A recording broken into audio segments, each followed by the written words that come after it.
So we're in World History, chapter 15, section 2, and we were talking about the Reformation in the Netherlands. The Netherlands were the Dutch, and you may call Netherlands, where the lowlands were Holland and Belgium were called the Netherlands. Netherlands only means lowlands. And the Netherlands were a land of dikes and dam-like barriers of earth and the stone that held back the water. A lot of the lowlands were below sea level, and they had built dams, and so they were called the Low Countries. Another word for the Netherlands, they were Dutch or Holland. You can call them Dutch, you can call them Hollanders, you can call them from Netherlands, all meaning the same thing.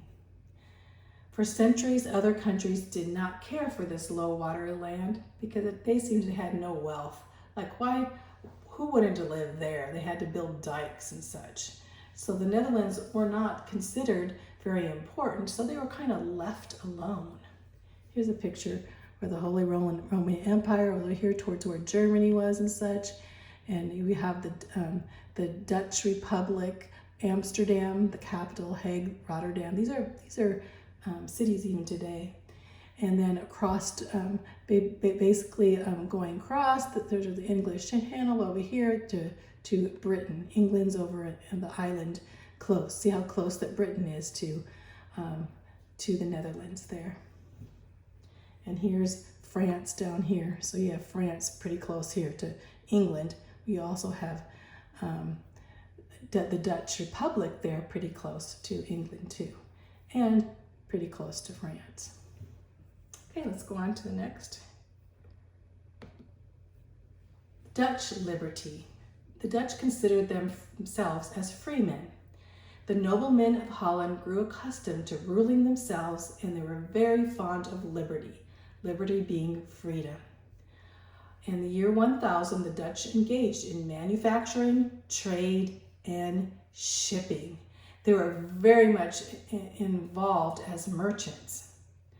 And towns sprang up like Flanders, Brabant, and Holland, and centers of trade. Suddenly, France and Germany saw them as a valuable prize to be won. Why? Before, they just left them alone. They thought they're invaluable, their land was no good, they didn't want to live there, but suddenly they saw that they were valuable. Why? Because they were becoming wealthy, because they were involved in manufacturing and trade and shipping. They were a very industrious people. And France gained control in the 14th century. In the 1500s, that's in the 1500s, the Habsburg royal family of Austria gained possession. So the Habsburg family came in and took over and said, we are going to be ruling the Netherlands. Remember that Habsburg family of Austria? We already talked about them. Very wealthy family. Remember, they had married into Spain, and so the Habsburg family were not only Austria, but they were Spanish. But the freedom-loving Dutch did not resign themselves to foreign control. They did not want to be controlled. They were used to freedom, and they also had the Bible. And they also, not only having the Bible, they also many had given their hearts and lives to the Lord Jesus Christ under the Reformation, especially under Calvin.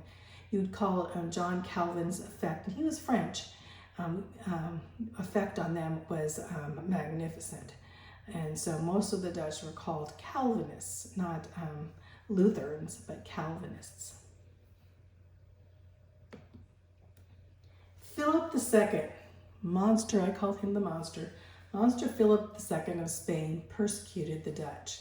In 1566, Philip issued a proclamation requiring all Dutch people to accept the Council of Trent in the Roman Church. Remember, the Council of Trent said that they all had to come back to the Roman domain and accept that religion and that the Roman head of the Pope as their spiritual head. So all who did not comply were delivered to the inquisitors in the Inquisition, and they would be tortured and put to death. So in 1567, this is a really ugly thing. I mean, if I could say one of the ugliest things in history, this would be one. So in 1567, Philip sent Spanish troops led by cruel Duke of Alva. Duke of Alva. Ugh. Alva set up the Council of Blood. Council of Blood. Why blood? Because it would be bloody. People, a lot of innocent people would die.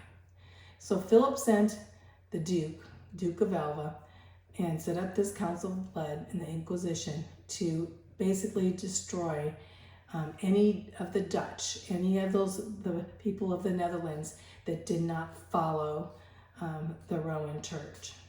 So there were 8,000 Dutchmen that stood and said, we will not follow them. We will follow the true and living God. We have read the Bible and stood up for their faith. So 8,000 Dutchmen were executed right at the get-go. And then 30,000 Dutch people lost their property. Then the next year in 1568, the Inquisition under Philip put forth that he would condemn all the inhabitants of the Netherlands, that 3 million people, men, women, and children, would all be put to death as heretics. His goal was that every Dutch person would be gone. Every Dutch person would be killed. As the Dutch stood for their freedom, he wanted to take their freedom away, and he said that we'll kill them all. This is really sad, huh? Here's the Council of Blood again, and the Duke of Alva ascending, and he sent, not only that, he sent 10,000 soldiers to repress the rebellion that they called the Rebellion of the Netherlands, and going on with the Council of Blood, and he executed all, and they called them Calvinists, but because they had been followers of Calvin. Remember, Calvin got saved, bring forth the evangelism into the area of the Netherlands, and most of the people that were Dutch were also diehard Christians or Calvinists. He also says that imposed new taxes. Well, he wanted them all killed. The fight for freedom then had to begin. It's the last resort, as they knew that every single Dutch person was to be put to death. In 1568, William the Silent of Orange, Prince of Orange, became leader of the Dutch Patriots and said, we need to fight for our country now. We have no choice but to stand, because basically all of our children and all of our wives and families in every city will be killed.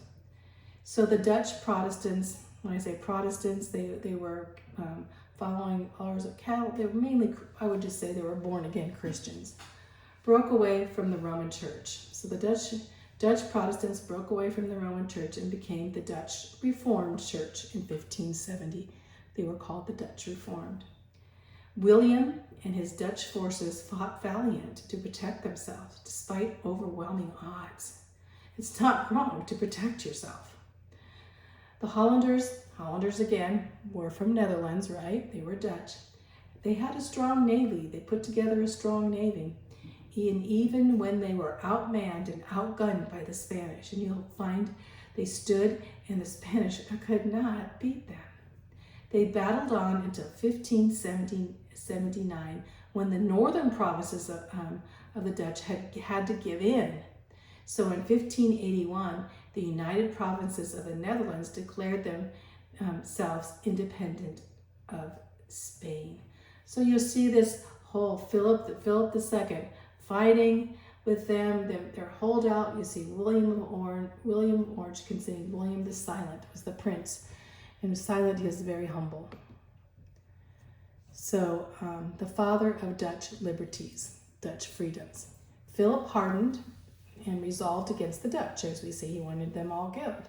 In 1584, William, this father of Dutch liberties, was assassinated. Now, reflecting on his dying words, he said, God hath pity on this poor people. He prayed for his people because he thought, what's going to happen now? They're all going to be put to death. The Dutch fought until 1648, and then Spain did take their independence away. Many lost their lives. So let's stop there.